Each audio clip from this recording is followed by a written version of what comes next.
warahmatullahi wabarakatuh. Pada mata kuliah psikologi pendidikan kali ini, kami dari kelompok 13 yang beranggotakan saya Fania Putri Nabila sebagai moderator dan penyaji, rekan saya Nadia Salsabila Fitri, Yulia Rahman, dan Sinta Melati sebagai pemateri. Di sini kami akan menjelaskan tentang perbedaan individu dalam belajar lanjutan. Pada materi kali ini yang kami jelaskan ada 3, yaitu siswa beresiko, siswa berkebutuhan khusus, dan pendekatan pembelajaran sesuai dengan beragaman peserta didik. Materi pertama, langsung saja kita masuk kepada siswa beresiko. Menurut Abdurrahman tahun 2009 menjelaskan bahwa beresiko digunakan untuk melakukan identifikasi anak berkesulitan belajar pada masa prasekolah merupakan pekerjaan yang sangat sulit. Anak-anak tersebut belum mengalami kegagalan di sekolah, tetapi mungkin memiliki potensi untuk mengalami kegagalan dalam menyelesaikan tugas-tugas sekolah. Siswa beresiko adalah siswa yang memiliki probabilitas tinggi untuk gagal menguasai keterampilan akademis minimum yang penting bagi keberhasilan mereka di masa dewasa. Siswa beresiko umumnya memiliki sebagian atau seluruh karakteristik seperti riwayat kegagalan akademis, usia yang lebih tua dibandingkan teman sekelasnya, masalah emosional dan perilaku, kerap berinteraksi dengan teman sebaya yang berprestasi rendah, kurangnya kelekatan psikologis dengan sekolah, dan keengganan untuk terlibat terhadap sekolah. Menurut Hamdan tahun 2015 mengatakan, ada 3 alasan untuk menyatakan bahwa anak memiliki potensi untuk gagal di sekolah atau berkesulitan belajar. Yang pertama, hasil pemeriksaan medis. Yang kedua, risiko biologis, dan yang ketiga, risiko lingkungan. Yang pertama yaitu melalui pemeriksaan medis. Pada masa bayi dan masa kanak-kanak dapat diprediksi adanya kemungkinan kelak menjadi anak berkesulitan belajar. Prediksi inilah tidak selamanya tepat, tetapi dapat meningkatkan kewaspadaan orang tua untuk melakukan usaha yang lebih intensif untuk mencegah terjadinya penyimpangan yang tidak diinginkan pada anak masa datang. Prediksi tentang kemungkinan timbulnya kesulitan belajar di sekolah biasanya didasarkan atas hasil pemeriksaan terhadap perkembangan, penyakit, atau situasi traumatik yang dialami oleh anak-anak pada masa prasekolah. Adanya kelambatan perkembangan motorik, bahasa, dan emosi sering dijadikan acuan prediksi bahwa anak kelak akan mengalami kesulitan belajar di sekolah. Yang kedua, kita masuk kepada risiko biologis. Menunjukkan pada suatu kemungkinan yang didasarkan atas riwayat medis dan kesehatan yang dapat menimbulkan kesulitan belajar di sekolah. Contoh risiko biologisnya yaitu prematuritas dan orang tua yang berkesulitan belajar. Tidak semua anak yang lahir prematur akan berkesulitan belajar di sekolah, meskipun cukup banyak kasus kesulitan belajar yang berlatar belakang prematuritas. Ketiga, kita masuk risiko lingkungan. Risiko lingkungan ini terkait dengan adanya kekurangan stimulasi lingkungan sosial yang menyebabkan pertumbuhan dan perkembangan anak tidak optimal. Stimulasi tersebut mencakup fisik, emosi, kognitif, dan intuisi. Menurut Abdurrahman, mengutip pendapatan Chart yang menjelaskan bahwa intelijensi tidak hanya terkait dengan fungsi kognitif, tetapi juga fisik, emosi, intuisi, dan anak dapat digolongkan berbakat kalau semua fungsi tersebut tumbuh dan berkembang secara terintegrasi hingga taraf yang tinggi. Mungkin sekian dari saya. Materi selanjutnya akan dijelaskan oleh Nadia, yaitu siswa berkebutuhan khusus. Kepada Nadia disilahkan. Selanjutnya, materi siswa berkebutuhan khusus. Pengertian siswa berkebutuhan khusus ialah sesuai dengan arti kata eksepsional, anak luar biasa diartikan sebagai individu-individu yang mempunyai karakteristik yang berbeda dari individu lainnya, yang dipandang normal oleh masyarakat pada umumnya. serta lebih khusus anak luar biasa menunjukkan karakteristik fisik, intelektual, dan emosional yang lebih rendah atau lebih tinggi dari anak normal sebayanya, atau berada di luar standar norma-norma yang berlaku di masyarakat itu, menyimpang ke atas maupun ke bawah, baik dari segi fisik, intelektual, maupun emosional, sehingga mengalami kesulitan dalam meraih kesuksesan baik dari segi sosial, personal, maupun aktivitas pendidikan menurut Tahlil 2010 halaman 245. Ada beberapa istilah yang sering digunakan untuk menggambarkan keluarbiasaan, yaitu disable, impaired, disorder, handicap, atau ekspresionalitas. Disable secara umum merujuk pada pribadi yang mengalami gangguan fungsional sebagai akibat dari deviasi fisik, problem belajar yang serius, atau penyesuaian sosial. Disable pada umumnya digunakan untuk menggambarkan deviasi fisik seperti cacat anggota badan, kerusakan otak, kelumpuhan, dan cacat fisik lainnya. Impaired biasanya digunakan untuk menggambarkan deviasi yang berhubungan dengan panca indera, misalnya gangguan pendengaran atau penglihatan. Disorder juga sering digunakan untuk merujuk pada problem belajar atau perilaku sosial. Handicap mengacu pada kesulitan merespon atau menyesuaikan diri dengan lingkungan yang disebabkan oleh deviasi fisik, intelektual, dan emosional. Namun istilah eksepsional tampaknya mengandung pengertian lebih luas ketimbang istilah-istilah lainnya, di mana istilah eksepsional itu mencakup juga anak yang gifted atau cerdas dan talent atau berbakat.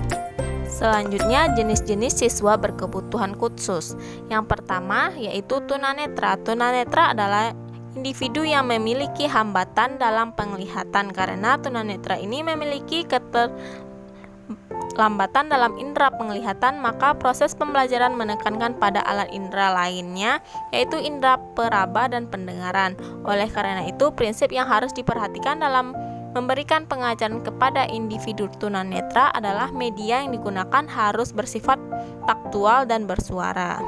Yang kedua yaitu tunarungu. Tunarungu adalah individu yang memiliki hambatan dalam pendengaran, baik permanen maupun tidak permanen. Klasifikasi tunarungu berdasarkan tingkat gangguan pendengaran adalah gangguan pendengaran sangat ringan, yaitu 27 sampai 40 disabel. Gangguan pendengaran ringan 41 sampai 55 disabel, gangguan pendengaran sedang 56 sampai 70 disabel, gangguan pendengaran berat 71 sampai 90 disabel. Gangguan pendengaran ekstrim atau tuli di atas 91 disabel karena memiliki hambatan dalam pendengaran individu. Tunarungu memiliki hambatan dalam berbicara sehingga mereka biasa disebut tunawicara. Terima kasih kita ucapkan kepada Nadia. Materi selanjutnya akan dijelaskan oleh Yulia. Kepada Yulia, disilakan. Baiklah, selanjutnya yaitu ada tunagrahita. Tunagrahita adalah individu yang memiliki intelijensi yang signifikan, berada di bawah rata-rata, dan disertai dengan ketidakmampuan dalam adaptasi perilaku yang muncul dalam masa perkembangan. Klasifikasi tunagrahita berdasarkan pada tingkat IQ. Tunagrahita ringan itu IQ-nya berada di 51 sampai 70.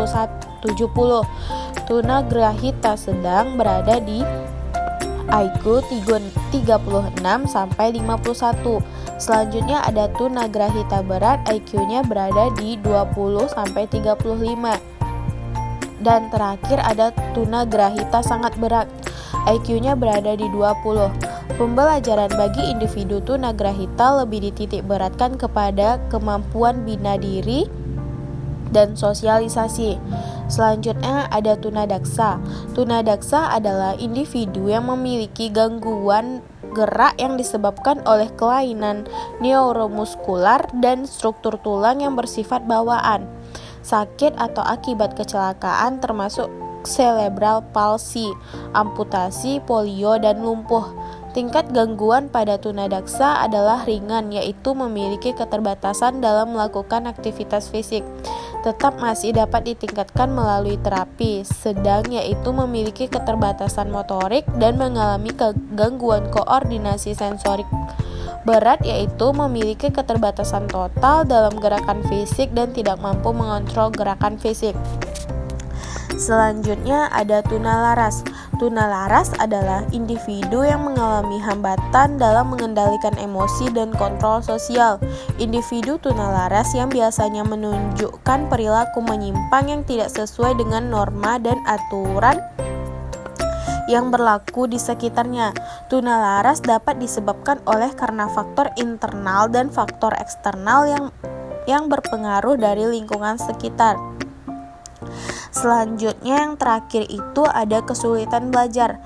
Kesulitan belajar adalah individu yang memiliki gangguan pada satu atau lebih kemampuan dasar psikologis yang mencangkup pemahaman dan penggunaan bahasa, berbicara dan menulis yang dapat mempengaruhi kemampuan berpikir, membaca, berhitung. Berbicara yang disebabkan karena gangguan persepsi, brain injury, disfungsi minimal otak, disleksia, dan afasia perkembangan. Individu kesulitan belajar memiliki IQ rata-rata atau di atas rata-rata, mengalami gangguan motorik, persepsi motorik, gangguan koordinasi gerak, gangguan orientasi arah dan ruang, dan serta keterlambatan perkembangan konsep. Baiklah, sekian materi dari saya. Terima kasih. Terima kasih kepada Yulia. Selanjutnya itu pendekatan pembelajaran sesuai dengan keberagaman peserta didik akan dijelaskan oleh Sinta. Pada Sinta, disilahkan. Baiklah, terima kasih kepada moderator. Di sini saya akan menjelaskan mengenai pendekatan pembelajaran sesuai dengan keberagaman peserta didik, di mana ada beberapa pendekatan. Yang pertama yaitu pembelajaran langsung merupakan pembelajaran yang efektif, di mana pembelajaran langsung ini guru perlu memahami cara melakukan analisis tugas-tugas dari suatu tujuan pembelajaran dan cara menyusun tugas-tugas tersebut secara berurutan. Bagi anak yang berkesulitan belajar, merupakan hal yang sangat penting untuk memperoleh pembelajaran langsung dalam menyelesaikan tugas-tugas akademiknya. Selanjutnya yang kedua yaitu pendekatan pembelajaran langsung dapat digabungkan dengan berbagai pendekatan lainnya, yaitu jika guru memiliki pengetahuan tentang kekhasan gaya belajar dan kesulitan belajar anak, pembelajaran langsung dapat menjadi lebih efektif jika digabungkan dengan pendekatan yang didasarkan atas gaya belajar anak. Selanjutnya yang ketiga yaitu tahapan belajar anak harus dipertimbangkan. Dalam merancang pembelajaran, tahapan belajar anak merupakan konsep yang sangat penting untuk dipahami dan diperhatikan oleh guru. Dalam hal layanan pendidikan khusus, tidak hanya faktor kebijakan saja yang menentukan, tetapi juga teamwork yang mendukung. Adapun dari komponen teamwork tersebut, yang pertama yaitu guru pendidikan khusus adalah mereka yang memberikan pembelajaran sehari-hari dan dukungan lain bagi siswa yang berkebutuhan khusus. Yang kedua adalah bilingual special educator. Mereka adalah guru yang memiliki pengetahuan baik di bidang dwi bahasa maupun pendidikan khusus. Yang ketiga adalah early childhood special educator. Mereka adalah yang memberikan pelayanan pada balita dan dapat melakukan bekerja sama dengan guru-guru prasekolah dalam hal pendidikan umum. Yang keempat adalah speech atau language pathologist, adalah mereka yang mendiagnosis anak-anak berkebutuhan, mendesain tindakan dan layanan yang tepat, serta memonitor kemajuannya. Yang kelima yaitu school psychologist, adalah mereka yang memiliki kompetensi untuk menentukan kebutuhan anak-anak yang berkebutuhan khusus. Adapun beberapa prinsip yang mendasar untuk mendukung keberagaman.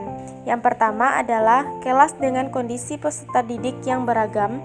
Yang kedua, keberagaman datang dari hasil penilaian yang efektif dan terus-menerus dari kebutuhan belajar peserta didik.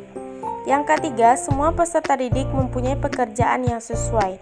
Dan yang terakhir, guru dan peserta didik dapat bekerja sama dalam pembelajaran. Sekian dari saya kembalikan kepada moderator. Jadi, dapat kami simpulkan pada perbedaan individu dalam belajar. Lanjutan ini ada 3, yaitu siswa beresiko. Siswa beresiko ini, siswa memiliki probabilitas tinggi untuk gagal menguasai keterampilan akademis minimum yang penting bagi keberhasilan mereka di masa dewasa. Yang kedua, siswa berkebutuhan khusus. Nah, siswa berkebutuhan khusus ini memiliki karakteristik yang berbeda dari individu lainnya yang dipandang normal oleh masyarakat pada umumnya. Dan yang terakhir, pendekatan pembelajaran sesuai dengan keberagaman peserta didik. Di sini terbagi atas 3, yaitu pembelajaran langsung merupakan pembelajaran efektif. Yang kedua, pendekatan pembelajaran langsung dapat digabungkan dengan pendekatan lain. Dan yang ketiga, tahapan belajar anak harus dipertimbangkan. Sekian dari kami, kelompok 13. Jika ada salah mohon dimaafkan. Wabillahi taufiq wal hidayah. Wassalamualaikum warahmatullahi wabarakatuh.